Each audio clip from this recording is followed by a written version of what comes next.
welcome again. This is the neat thing about those Rickenbacker guitars is you don't have to play them plugged in. That was unplugged. It's kind of a cool thing that you can hear. It's a hollow body, semi-solid actually.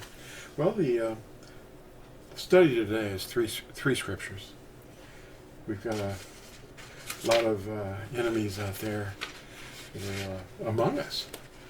But they're not really our enemies because our enemy is not flesh and blood. I want to remind you of that. In Galatians, these were pagans that Paul was trying to convert to Torah. And we can read, beginning at chapter 5 of Galatians, and you'll enjoy this, I think. Let's see, I'm reading from the BYNV. And the magnifying glass helps. Okay. And Paul is telling these people about their problem with people troubling them with circumcision of the flesh, and they're making them unsettled. And he says, "Oh, that those who disturb you would emasculate themselves. For you, brothers, have been called to freedom. Only do not use freedom as an occasion for the flesh, but through love serve one another. For the entire Torah is completed in one word, in this: you shall love your neighbor as yourself. And if you bite and devour one another, beware lest you be consumed by one another. And I say, walk in the Ruach, and you shall not accomplish the lust of the flesh.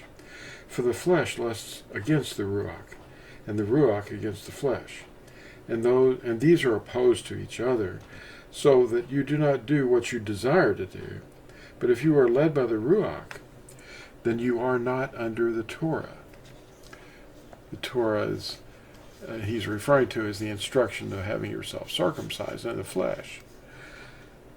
"And the works of the flesh are well known, which are adultery, whoring, uncleanness, indecency, idolatry, drug sorcery, hatred, quarrels, jealousies, fits of rage, selfish ambitions, dissensions, factions, envy, murders, drunkenness, wild parties, and the like, of which I forewarn you, even as I also said before, that those who practice such as these shall not inherit the reign of Yahuwah. But the fruit," that's obedience, through the Ruach, "is love, joy, peace, patience, kindness, goodness, trustworthiness, gentleness, and self-control. Against such there is no Torah. And those who are of Mashiach have staked the flesh, and with its passions and its desires. And if we live in the Ruach," that's with Yahusha's mind, "let us also walk in the Ruach.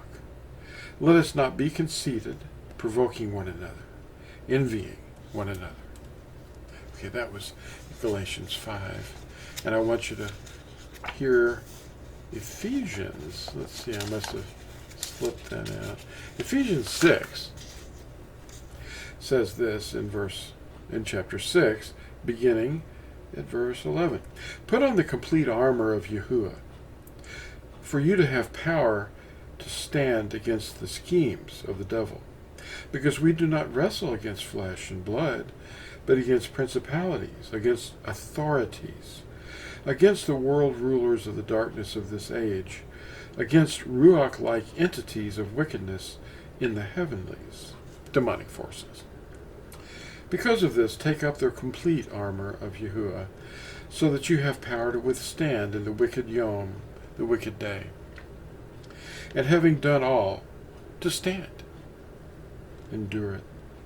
Stand then, having girded your waist with truth, having put on the breastplate of righteousness, and having fitted your feet with the preparation of the Besorah of peace." That's the message of peace. "Above all, having taken up the shield of belief, with which you shall have power to quench all the burning arrows of the wicked one. Take also the helmet of deliverance and the sword of the Ruach, which is the word of Yahuwah.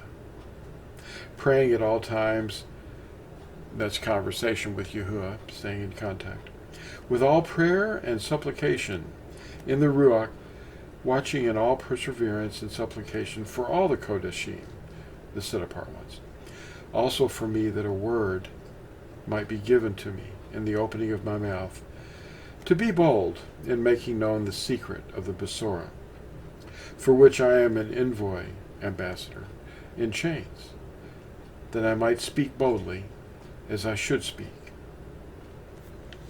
Now the last part I wanted to share with you is in 1 Yehukanan, chapter 2. 1 Yehukanan, chapter 2. They call him John. 1 John. My little children, I write this to you, so that you do not sin. That's the opening words. Now picking up at verse 3, and by this we know that we know him, if we guard his commands. The one who says, I know him, and does not guard his commands, is a liar, and the truth is not in him. But whoever guards his word, truly the love of Yahuwah has been perfected in him. By this we know that we are in him. The one who says he lives in him ought himself also to walk even as he walked. Beloved, I write no original or unfamiliar command to you, but an old command which you have had from the beginning. The old command is the word which you heard from the beginning. Thanks for watching, and like and share if you haven't already, and we'll see you in the next episode. Bye.